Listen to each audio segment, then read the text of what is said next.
As the sun shall rise, so shall I.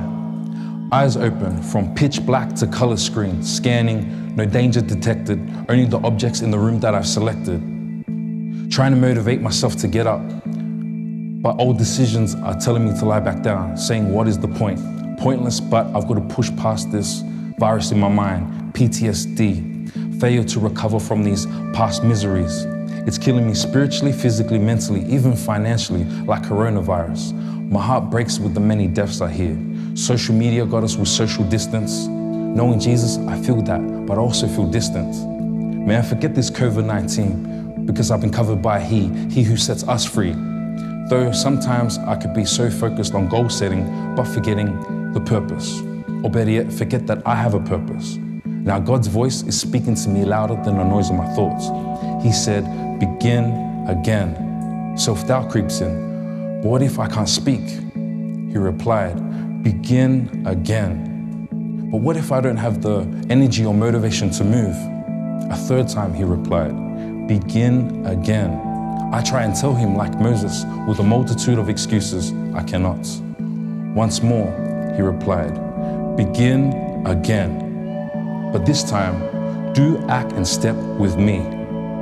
Because now you are a blank canvas. Who, me? How can this be? I've had a messy, addicted, hidden lifestyle that I cannot see it reset or it blank. Blanket of love, I cover you. You can bank on that. Even a blank canvas has a history. From a tree to the timbers that were stripped and cut.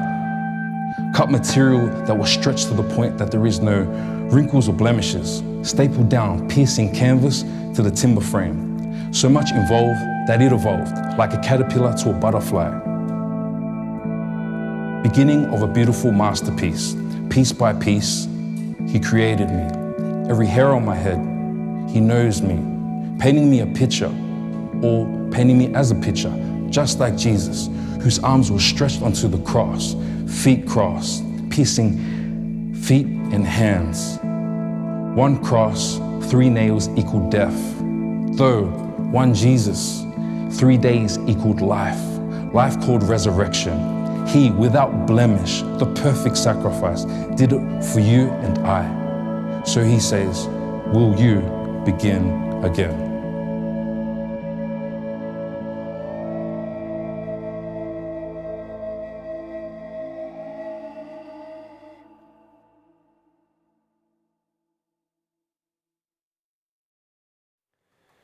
Hey, good morning everyone. So glad you're joining us here online. How good has it been hearing from other people during our service today?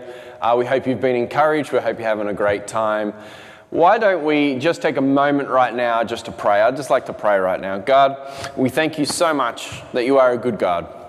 And God, we thank you so much that you call us to begin again. And God, we thank you that we get this opportunity today to talk more about what you would have for us. God, may we take this time to really seek you, to really listen to you, to really understand who you are better.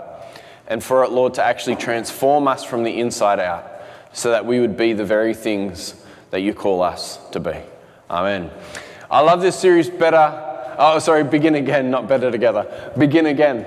I like this series because I feel that the questions we've been asking have been questions that have been challenging us to stretch our thinking, stretch our capacity, stretch who we are, and to be a bit honest with ourselves. Now, I understand that restrictions are starting to be lifted and people are starting to get back to some normality. I really want to encourage you as a church and us as a people that it's not back to normal yet.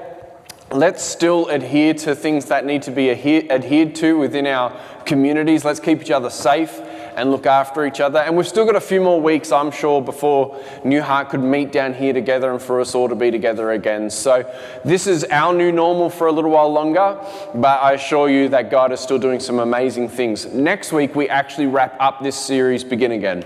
And I've just got to keep sharing that I've absolutely loved this time together. And I look forward to what God's going to do in our next series. But we've been asking ourselves questions every single week. The first question we asked was, who do I want to be? Who do I want to be? Remember, we talked about the butterfly or the caterpillar becoming a butterfly. What's that process for us? Who do we see at the end? Who do we see emerging from the cocoon or the hibernation? So who do I want to be? The second thing we asked was, what are my priorities? We looked at linking our priorities and making sure that we put the most important things first in our lives. And we were challenged as to what the most important thing was. What we were challenged to was to seek first the kingdom of God. Third question we asked was, what will I allow to shape my thinking? What will I allow to shape my thinking? Our thoughts create pathways to our actions. And so we've been challenging ourselves about our brain and the way that we think. Last week we talked about where will I give my attention? Where will I give my attention? Be still and know that I am God. Does God have your attention?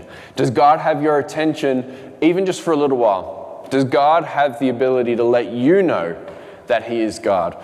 Well, today, like last week, I actually want to start with our question to try and challenge us in today's thinking and today's concept for Begin Again. It's this question here.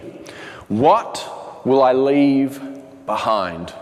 What will I leave behind? Today, we are talking about legacy. We're talking about leaving a legacy. We're talking about this concept that it is inevitable for you and I, it's inevitable that we will all experience the same outcome. And that outcome is death. Now, I don't want to be negative and I don't want to sound somber today or downcast or anything like that, because I actually don't think it's that. I think it's actually just the reality that we all have the same end. We are all going to experience the same end, and that is that we are all going to die. Right? So all of us are going to die, and all of us are going to experience death. And in the same token, while that death is inevitable, it is also inevitable that we will leave behind something. What will I leave behind? All of us will leave something behind. All of us will leave something behind. It's inevitable that you're going to experience death, and it is inevitable that you are going to leave something behind. I don't know whether you've ever been to a lake or whether you've ever been to like a pond. I know where we live, we've got what we call the duck pond, and we once a day take a big walk around that and we really enjoy it. But there's other places where we've gone where it's not so much a duck pond, but it's just a pond or it's a lake, and it's a really still, peaceful kind of pond and lake. It's, flat surface, nice and still. And you'll be sitting there and you'd have your picnic or you'd have your lunch, and without a doubt some kids come along and they find a pebble or they find a rock and they sort of launch it into the water or they skim it across. And what happens is they throw the rock up in the air or they throw the pebble up in the air, and it comes crashing down into the surface of the water, the stillness of the pond, and it sort of splashes up. But then something interesting happens after the water splashes up. And you've seen this before, everyone's seen this before. The water starts to ripple out. It starts with little ripples around where the impact happened, and then the ripple gets bigger and wider, bigger and wider, bigger and wider, and it flows out. And sometimes kids get kind of excited and they might start with a small pebble, but they want to make a bigger splash, a bigger impact, so they get a bigger rock and they launch it in there. And the bigger the rock, the bigger the impact, the bigger the ripples. You see, ripples are an after effect of the impact of the rock, yes? That's kind of, I guess, just scientific. It's what happens to the movement of the water. When the rock or the pebble hits the water, it creates an impact. The impact creates a ripple effect, which in turn affects the whole pond. That's what legacy is. Legacy is dropping a rock, throwing a pebble, which you would call your life, impacting the surface of those around you, and seeing a ripple effect start to happen. Now, it is inevitable that all of us will leave something behind. You'll either leave something positive or you'll leave something negative. You'll either leave something good or you'll leave something bad. Or, worse yet, you'll leave something mediocre that causes no ripples at all. You might leave something behind that's beautiful. You might leave something behind that's kind of ugly. all of us are going to leave something behind. The ripple effect of legacy. That's what we do. That's what all of us do. So let me ask you a question. What will be your legacy? What will be your legacy? What will you leave behind? See, there's something I've been thinking about lately. Life is not just about you. Life is not just about me.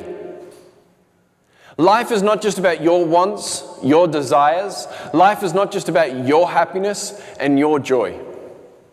And I mean, listen, let's be honest with ourselves. We live in a world now where that is the main narrative. That's the main story. That's the main thing that you hear. It's all about you. It's all about your happiness. It's all about your joy. It's all about your center. It's all about your future. It's all about you. Well, the reality is, it's not just about you. It's not just about you, but it's actually more about who comes after you. See, it's not just about you, but who comes after you. We need to, as followers of Jesus, maybe you're not here today watching this, that maybe you're not a follower of Jesus, maybe you don't want to follow Jesus, but this concept still applies. There's this understanding that we have to realize that there is so much more life after us. When we experience death, that is it for us on this life as we know it, but our ripple effects go into the next generation. That's what a legacy is. You see, it's not just about you, but who comes after you. What are you leaving for the next generation? What are you putting into the next generation? How is your life impacting the pond that is rippling into other people's life? What will they remember about you? What will still impact them after you are gone? You see, we have a responsibility to leave a legacy. Now, the problem with legacies is that we tend to think that we need to have children. We tend to put this in the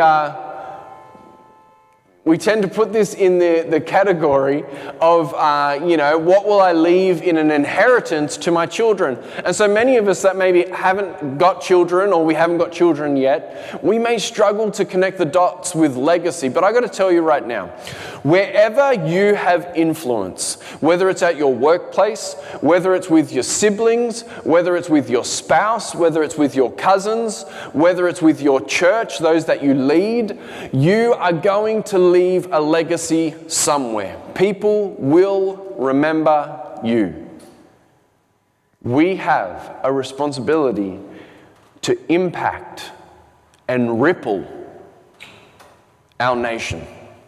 For us to leave waves of influence, leave waves of impact, leave waves that challenge people, that grow people, that help people.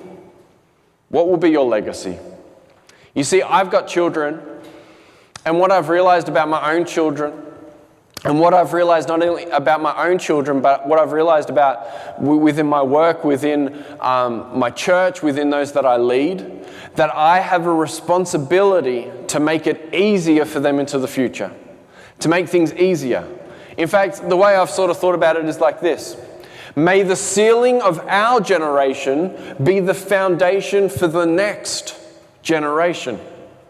May the legacy that I leave, the ceilings that I break through, be the foundation for the next generation. So they are actually going to start from an easier point. They're going to start from a better foundation, that they're going to actually experience things better because of the way that I lived my life. Can I ask the same thing of you right now? Is the way that you are living your life, is the choices that you're making, the examples that you're putting forward, are they actually going to help the next generation? Listen, the way that you think about, the way that you function within relationships, is that going to do the next generation more harm or more good when they start participating in relationships? The way you view money and the choices that you make about finances, careers, successes, is that a good influence? Is that a good ripple effect on the next generation? Are you setting them up through the ceiling that you had to break through, is that going to become their foundation? Or are we setting them up to fail? Do we have an unhealthy view of finances? Do we have an unhealthy view of relationships? Do we have an unhealthy influence on success? Do we have an unhealthy view on the way we participate in our own health? Do we have an unhealthy view in our spiritual life that's going to impact the next generation? You see, when we think about beginning again, we think about the beginning, but we also have to do all things with the end in mind. What's your end in mind? What's the legacy that you're going to leave? What's the ripple effect that you want to happen in the pond of your life? What's it going to be? For me personally, I want to make a challenge to myself. I want to make a deal with myself. I want to make a pact with myself that I will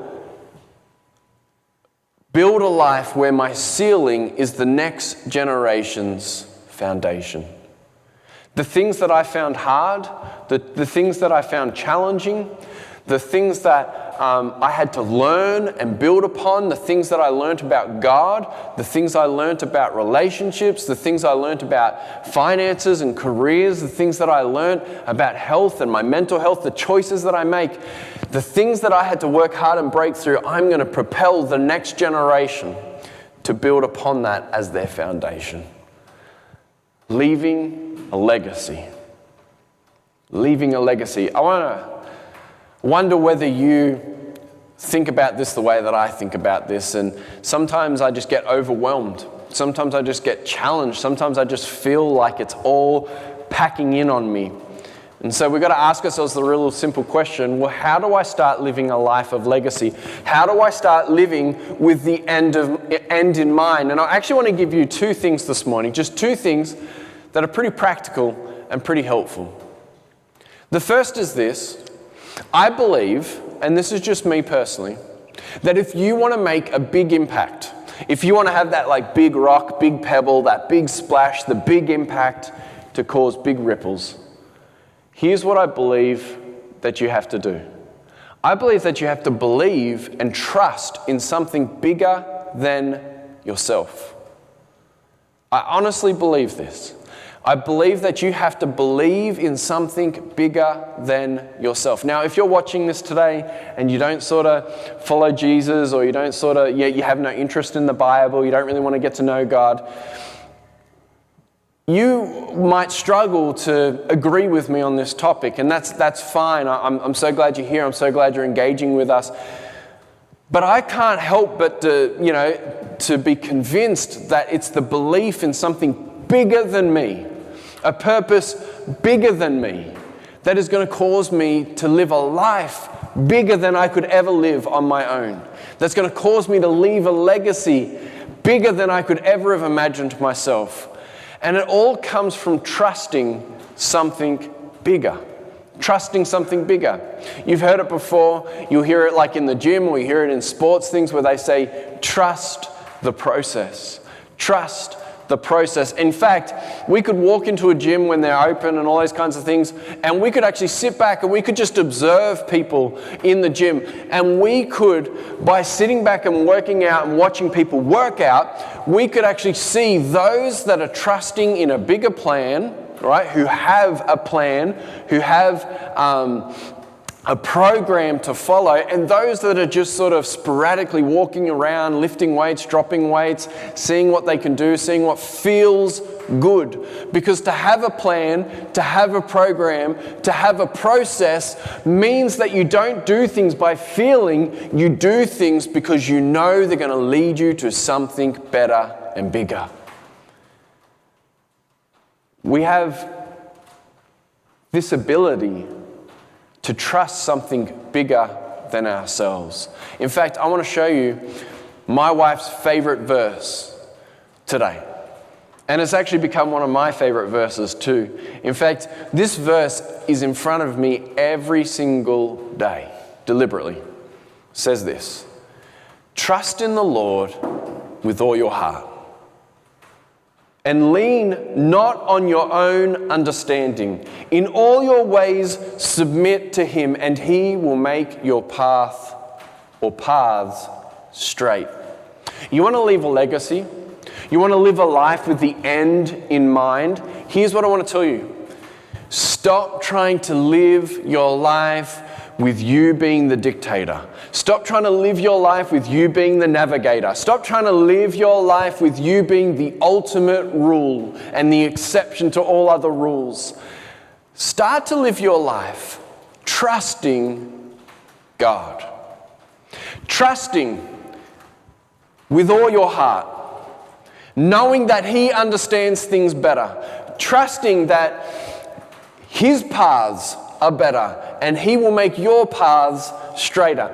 A few weeks ago, we went on a little bit of a hike, like me and the girls, and me and Ames were driving down, and we got out and we went into this area that we've never been in before. It was like the edge of a national park, and we started walking down this pathway. Now, I knew, and Amy knew, that this was not a dangerous place to be.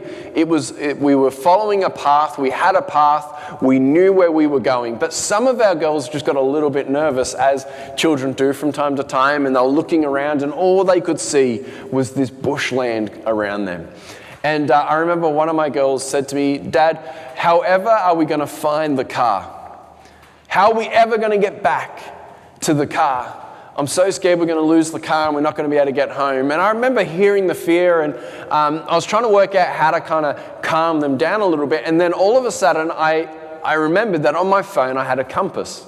And I downloaded a compass app, and it was, it's fun. And sometimes I just like working out directions. And I said to one of my kids, I said, "Hey, let's get the bearings for where the car is." So we walked along the path a little bit. We could still see the car, and we held at our compass, and we got the bearings, and we took a screenshot of those bearings.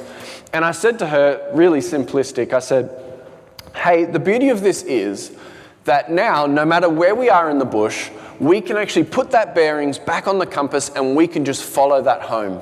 We can follow that bearing home. We can follow that heading home."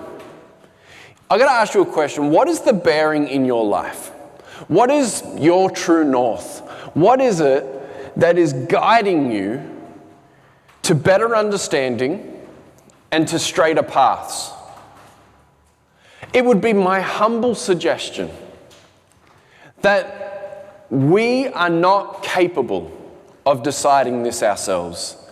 And I know that flows against everything we're being taught right now, that you should trust yourself, trust your instincts and your heart, and it's within you and the answer's within you.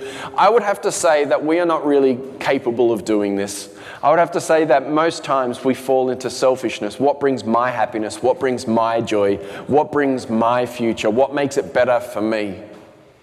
Sometimes we need an exterior compass. We need something outside of us that navigates us back home, that gives us a way forward. And God, through this scripture, is claiming that He is that compass. He is that direction. If you're struggling with this morning with how do I make a legacy? How do I make a ripple effect that goes on to the next generation? How do I help the next generation to use my ceiling as their foundation?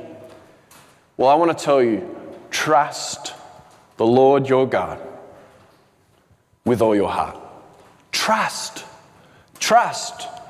Believe that God has bigger plans. Believe that God has that bigger rock that He wants to throw into the pond. Believe that He wants to create ripples of legacy in the community. It's time for us to trust God. It's time for us to trust the process. It's time for us to not enter the gym without a program or a plan. It's time for us to trust God. He's our compass. He's the way that we navigate. But there's something else that I said there was two things. I just want to add on to the trust part, if you just bear with me just for a couple more minutes. Because it's not only trusting God, but it's also putting into practice what He says. If you want to leave a legacy, I got to tell you right now, you do not have to carve your own legacy. You do not have to carve your own pathway to leaving a legacy or ripples in our community. You don't have to have the responsibility of that. You can trust that God is going to do that on your behalf through you. But where it relies on us, where it sort of comes down on our shoulders, is when we have to put into practice what he calls us to do. In the New Testament, Jesus tells a story, and Matthew actually writes the story down for us. And it is a story. We shared it actually a couple of weeks ago. And I actually don't want to put the whole story on the screen. I just simply want to put the start of the story on the screen. This is what Jesus says to kick off this story. He says, "Therefore, everyone who hears these words of mine and puts them into practice is like a wise man who built his house on the rock." Now, you know the rest of the story if you were listening a few weeks ago. It wasn't just the wise man building, because Jesus then goes on to say that the wise man built his house upon the rock, and when the winds came and the waves crashed and the waters fell, his house stood firm. He says, but there was another man. There was a foolish man who did not put into practice the words that he heard. He built his house upon the sand, and when the winds came and the rains fell and the floods pushed through, his house fell down. Sometimes I think we've got to look at our lives as kind of building a house. Building a house, and we either build it on the rock or we build it on the sand. And I've got to tell you right now that people that are putting the practices in place, people that are hearing the words, who are trusting God and who put it into practice, will build their house upon the rock. And what they're left with is what they built.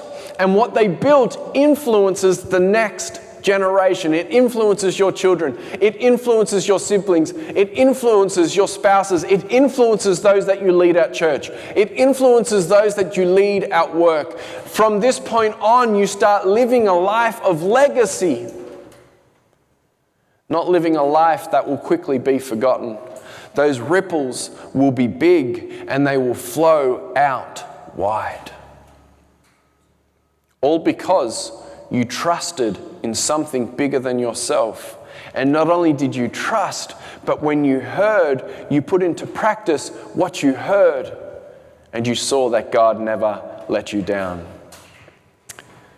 You've all seen this before, like sometimes when parents are playing with their kids and they're on some sort of high ledge. I'm thinking about our letterbox out the front. The girls sometimes hop upon that and they try and jump off or out of a tree, and you'll go up to them and they'll be sort of like, Dad, can I jump? Can I jump? Can I jump? And you sort of put out your arms and say, yeah, you can jump, you can jump, you can jump, you can jump into my arms, jump into my arms. And you can see them sort of rocking and they're like, oh, do I do it? I want to do it, I'm scared, do I do it? Don't I do it? And they're sort of doing this and they're like, Dad, can I really do it? Yes, you can. And then every single parent in their life have asked this question. In fact, every single uncle, every single auntie, every single grandparent, whatever it is, you've asked this question. Do you trust me? Do you trust me? Do you trust me? And 9 times out of 10, the children will say, yes, I trust you, except for the other day when I asked Abigail whether she trusted me and she said no. But in this case, let's pretend the child said they trusted you. And they say, yes, yes, yes. What is the fulfillment of that trust? What is the fulfillment of that trust? They can sit there all they want, rocking back and forwards, saying, yes, I trust you, I trust you, I trust you, but it is until they jump. It is until they take the leap. It is until they put into practice what they heard and what they're saying. That is when we see trust. For some of us that are watching this, I think a lot of us say we trust God, we trust God, we trust God, we trust God. But we haven't jumped. We haven't put into practice. We're not trusting God with our legacies. We're not trusting God with the impact. We're not trusting God to move. We're not trusting God with the next generation. And so we keep saying we're trusting God, but there's no action backing it up. I encourage you to jump. Hey, listen, do you trust God spiritually? Do you trust Him spiritually with what's going on? Do you trust Him with your joy? Do you trust Him with your hope? Do you trust Him with your love? Do you trust Him with your mental health and with your physical health? Do you trust Him with your relationships? Do you trust Him with your finances? Well, you can say all you want that you trust Him in all those areas, but it is until you jump that the world will not see how much you trust Him. And I would have to say, it is until you jump that God doesn't see how much you trust Him. And here's the thing. Here's what I believe. The next generation will be impacted more by the way we have shown them how much we trust God than by how much we told them we trust God. See, I see a lot of people write things. I see a lot of people say things, either through social media, through text messages, through YouTube clips of all the things that they want to do, all the things that they want to change, all the things that they're going to be. I don't believe any one of them until I see the action. Until I see the action. Hey, are you wise or are you foolish? You like the wise man who built his house upon the rock, or you like the foolish builder who didn't listen, who didn't put into practice? See, because we're all building something. You're building something, I'm building something. And our legacy is what we leave behind. Is what you're building worth it? Is the next generation seeing the way that you trust God? And listen, I didn't say, is the next generation hearing how you trust God? Is the next generation seeing how you trust God? Are you putting into practice His knowledge and His understanding? Are you putting into practice by following the paths that He is making straight? Because this is the ripple effect that will go on into generations. So let me ask this question. What will you build and what will you leave behind? What will you build and what will you leave behind? What will you build and what will you leave behind? The next generation, your children, your brothers, your sisters, those that you lead at church, those that you work with, I feel that they are subtly, maybe quietly crying out for someone to set an example and for someone to leave a legacy for them to follow. Legacy building is not reliant on your shoulders. You don't have to carve your own path. You don't have to create your own way. In fact, I think God just says, would you just trust me? Trust me with your spirituality. Trust me with your health. Trust me with your relationships. Trust me with your finances. And don't just tell me you trust me. Show me you trust me. I believe that your life can be a ripple effect into the next generation. And to begin again means to start again, to begin again, blank canvas, but with the end in mind. What do you believe should be the end result? What do you wish to happen? How do you wish the next generation would be blessed because of the way you lived? May our ceiling be the next generation's foundation.